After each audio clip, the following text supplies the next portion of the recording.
And I believe the Brands twins for a while were not big fans of like training guys who want to do MMA because they want you to just be all in wrestling, right? So now that I think about it, I also think, like I said, when you have other skills to worry about, it dilutes your wrestling. Like when I was competing on Guam, I had to focus on boxing. And it was super awkward for me going out there boxing, right? Because if you're a wrestler, right, like there's a couple things, right? So here's another thing, right?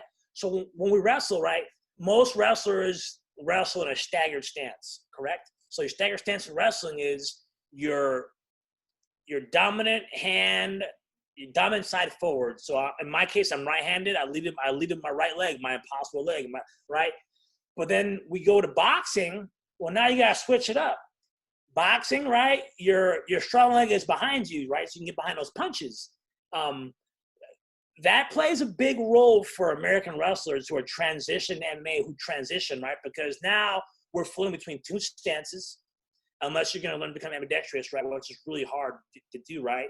But you got these guys, from Chechnya and Dagestan, like they already know how to do all that already. And that's another reason why they're able to, implement their games so well, because they can fight from their feet. Maybe they're ambidextrous. They can do all. We're Americans. We're a little bit more one-dimensional. We're slower. So at least for me, he was a big-time wrestler.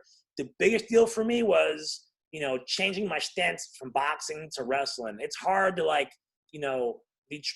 grow up wrestling, which will be like forward, being your dominant side forward, and then all of a sudden, hey, by the way, now you're gonna fight.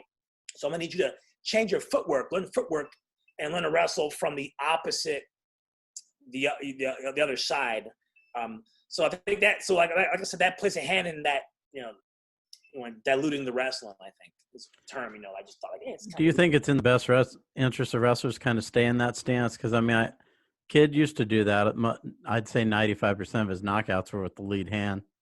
And Aaron Pico is also doing that, because I went back and looked at him when he was wrestling, and he hasn't changed his stance in MMA. And you notice a lot of his wins, probably all of them, are pretty close, were KOs with the lead hand. So do you think it might be just advantageous to stay that way for wrestlers to stay in that position? Yeah, if you can teach a wrestler to